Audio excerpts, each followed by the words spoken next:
తింటే గారెలే తినాలి, వింటే భారతమే వినాలి.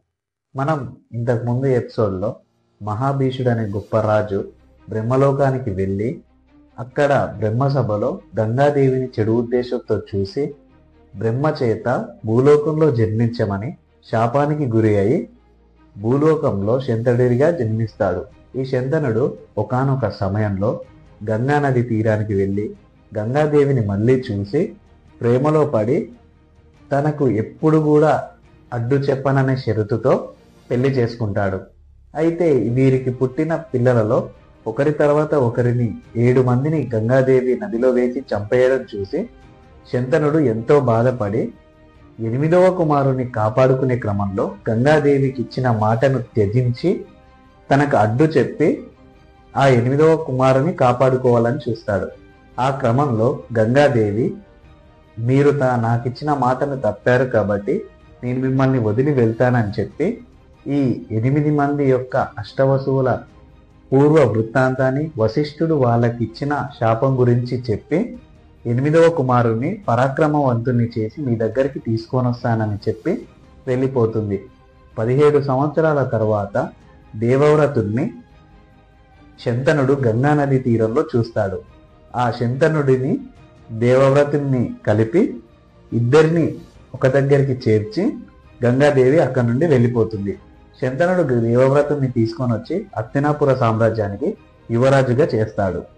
అయితే కొంతకాలం తర్వాత యమునా నది తీరంలో శంతనుడు సంచరిస్తుండగా ఆ నదిలో పడవ నడుపుతున్న సత్యవతి దేవిని చూసి ప్రేమలో పడి దాశరాజు వద్దకు వెళ్ళి సత్యవతి దేవిని తనకిచ్చి వివాహం చేయమని అడుగుతాడు.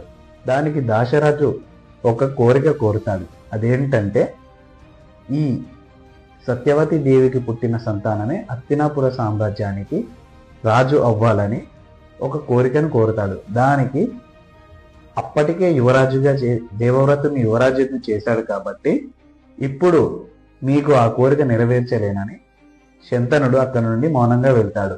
మౌనంగా వెళ్ళిన శంతనుడు రాజకార్యాలు పట్టించుకోకుండా తన ఆరోగ్యాన్ని సైతం పట్టించుకోకుండా దీనంగా ఒంటరిగా గదిలోనే ఉండడాన్ని గమనించిన దేవవ్రతుడు ఈ మంత్రులతో సమావేశాన్ని నిర్వహిస్తాడు.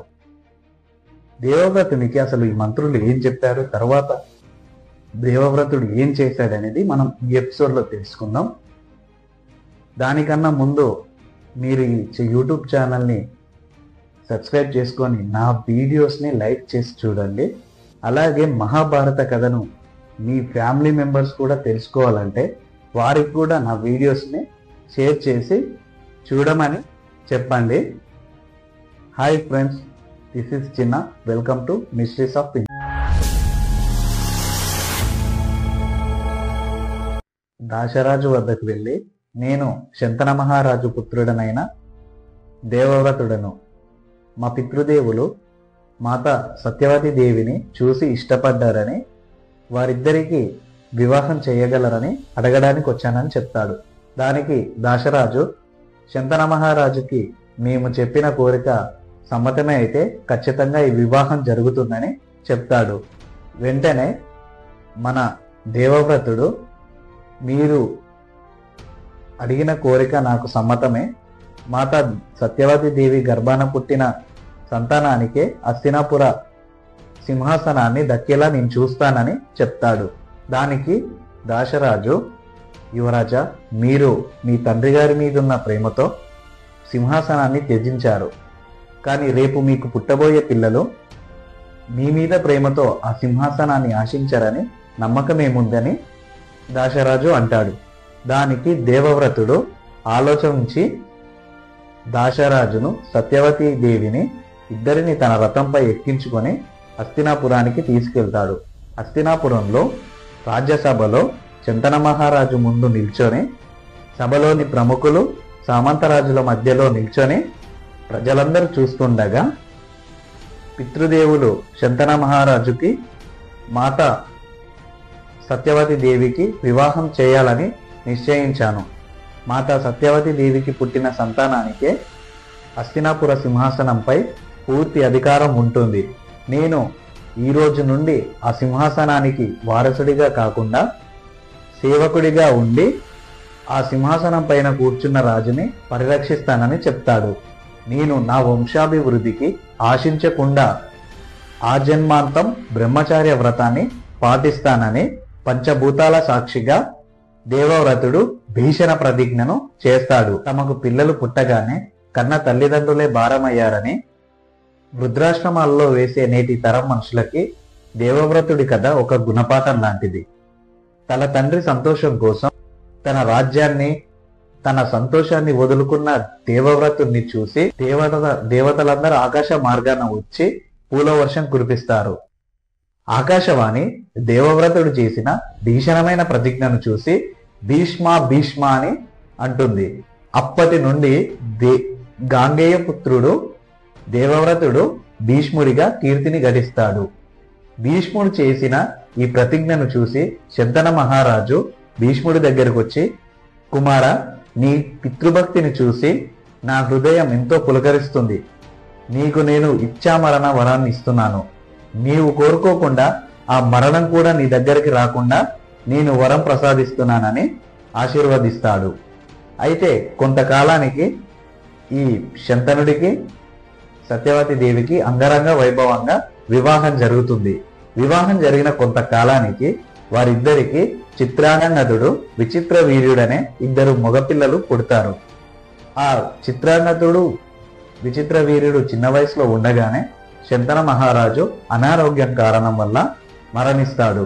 అప్పటి నుండి రాజ్యభారం, కుటుంబ బాధ్యత భీష్ముడు తన పైన వేసుకుంటాడు. సత్యవతి దేవిని తన సవతి తల్లిగా, చిత్రాంగదుడు మరియు విచిత్ర వీర్యుని తన సవతి తల్లి పిల్లలుగా భీష్ముడు ఏ రోజు కూడా చూడడు. అలా చిత్రాంగదుడు, విచిత్ర వీర్యుడు యుక్త వయసుకు రాగానే వారిలో పెద్దవాడైన చిత్రాంగదుడిని హస్తినాపుర సామ్రాజ్యానికి యువరాజుగా పట్టాభిషేకం చేస్తాడు. అయితే చిత్రాంగదుడికి అహంకారం ఎక్కువ.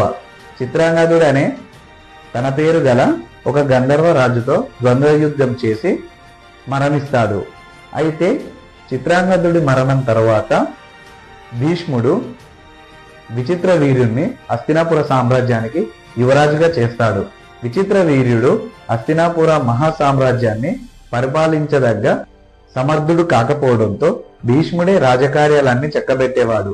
భీష్ముడి యొక్క సారథ్యంలో హస్తినాపుర సామ్రాజ్యం ప్రతిష్ట రెండింతలు పెరుగుతుంది. అలాగే ఈ భీష్ముడి యొక్క పరాక్రమాలు, కీర్తి ప్రపంచ నలుమూలల వ్యాప్తి చెందుతాయి. అయితే కొంతకాలానికి కాశీరాజు తన 3 కుమార్తెలకి వివాహం చేయాలని నిశ్చయించుకొని స్వయంవరాన్ని ప్రకటిస్తాడు. ఆ స్వయంవరానికి ప్రపంచంలోని నలుమూలల నుండి రాజులు వస్తారు. ఆ విషయం తెలుసుకున్న భీష్ముడు అత్యంత సౌందర్య రాశులైన కాశీరాజు కుమార్తెలను తన తమ్ముడికి ఇచ్చి వివాహం చేయాలని నిశ్చయించుకొని కాశీరాజ్యానికి వెళ్తాడు.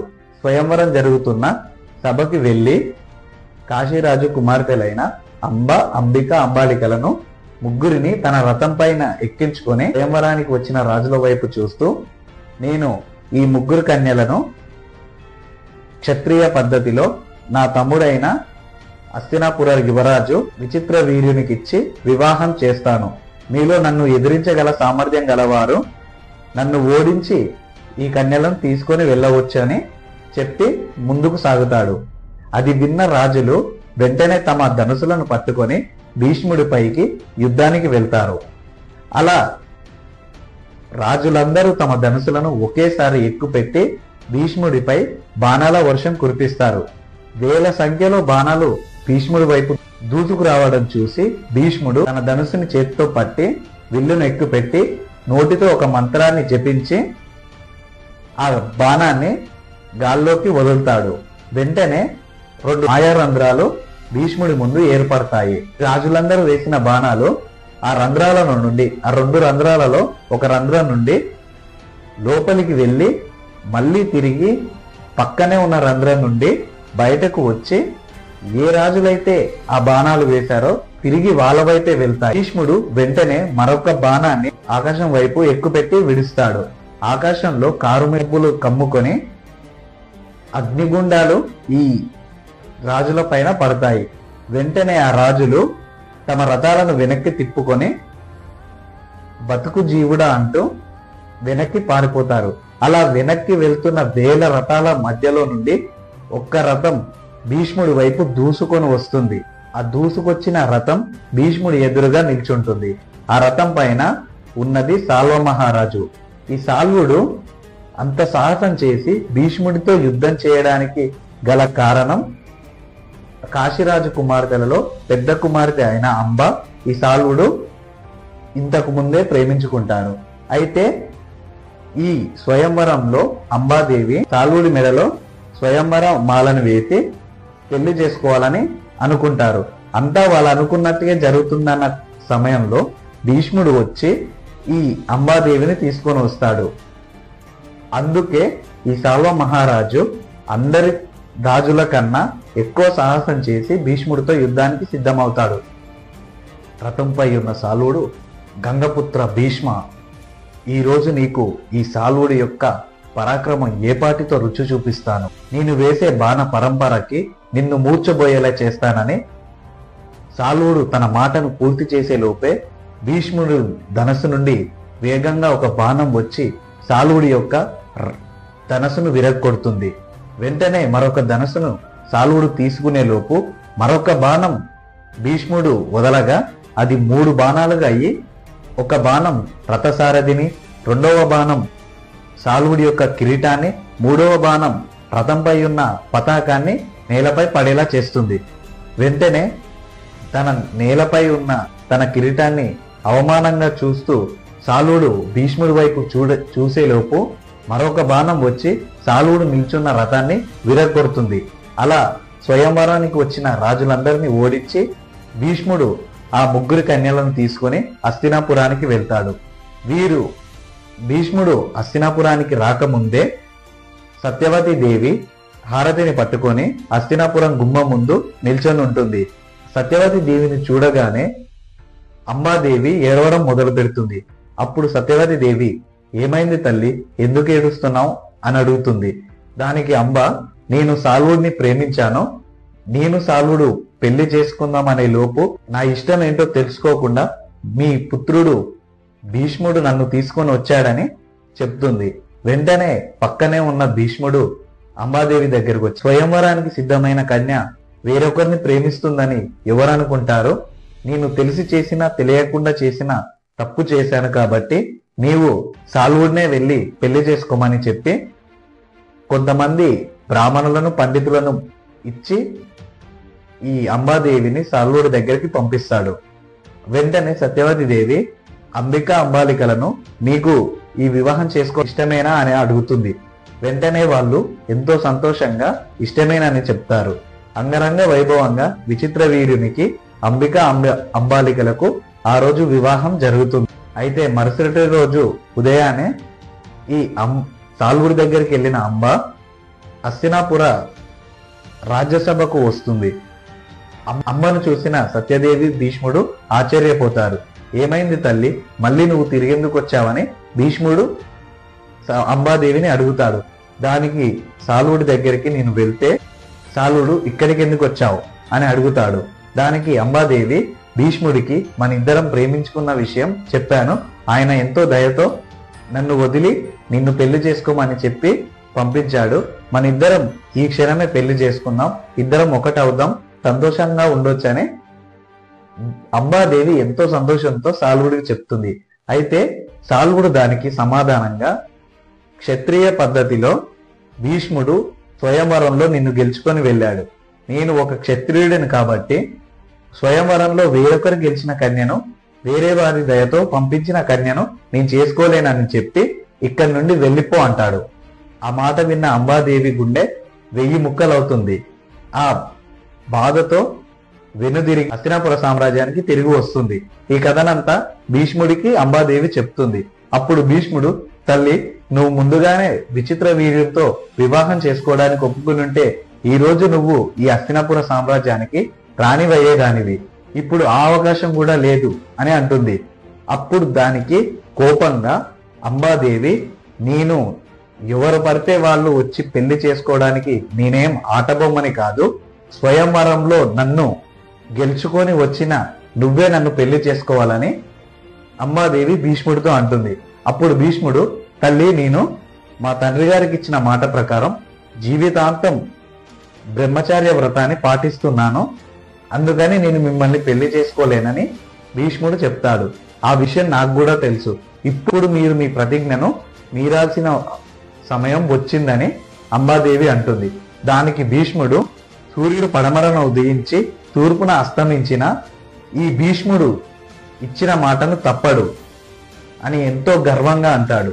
నువ్వు ఏ శక్తి సామర్థ్యాలను చూసి మిడిసిపడుతున్నావో నీ గర్వాన్ని అణిచివేసే విధంగా నేను తిరిగి వస్తానని చెప్పి అంబాదేవి ఆ సభ నుండి బయటకు వస్తుంది.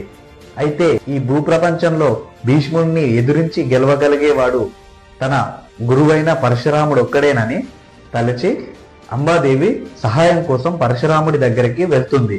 అయితే పరశురాముడు తపస్సు చేసుకుంటున్న పర్వతం దగ్గరికి చేరి కొంత దూరం నడవగా అక్కడ భూమిలో సగం వరకు పాతుకుపోయిన ఒక గొడ్డలి కనిపిస్తుంది. అయితే ఆ గొడ్డలిని చూసిన అంబాదేవి ఇక్కడే పరశురాముడు కూడా ఉండుంటాడని ఆ గొడ్డలిని దాటుకొని వెళ్ళడానికి ప్రయత్నిస్తుంది. అయితే ఆ గొడ్డలిని దాటడానికి ప్రయత్నించగా ఆశ్చర్యంగా అంబాదేవి ముందుకు ఒక్క అడుగు కూడా వేయలేదు.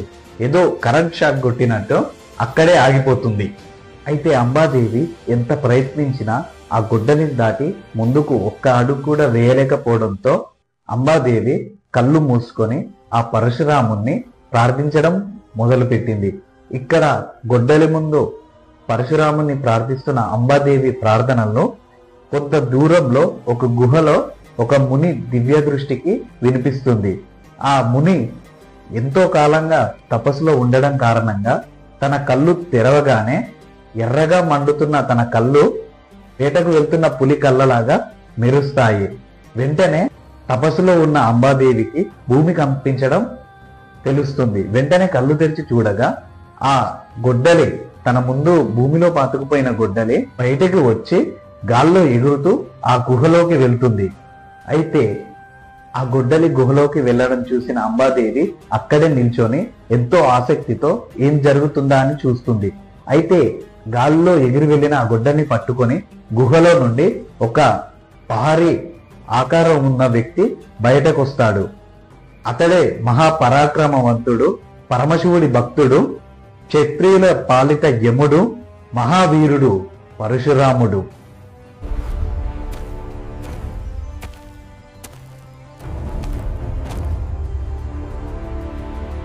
చూసారు కదా, ఈ ఎపిసోడ్ లో మనం భీష్ముడిపై ఎలాగైనా పగ తీర్చుకోవాలని అంబాదేవి తన గురువైన పరశురాముడిని ఆశ్రయించడం వరకు చూసాం. అయితే ఈ పరశురాముడు తన ప్రియ శిష్యుడైన భీష్ముడిని శిక్షిస్తాడా? అసలు అంబాదేవి పరశురాముడిని ఏం కోరుతుందనేది మనం నెక్స్ట్ ఎపిసోడ్ లో తెలుసుకుందాం. దానికంటే ముందు మీరు ఈ వీడియోని పూర్తిగా చూసినట్లయితే ఈ వీడియోకి లైక్ చేసి సబ్స్క్రైబ్ చేసుకోండి. ఇలాంటి మహాభారత కథలు మీ ఫ్యామిలీ అండ్ ఫ్రెండ్స్ కి షేర్ చేసి వాళ్ళకు కూడా తెలియజేయండి. అలాగే లైక్ ముఖ్యం, దిగులు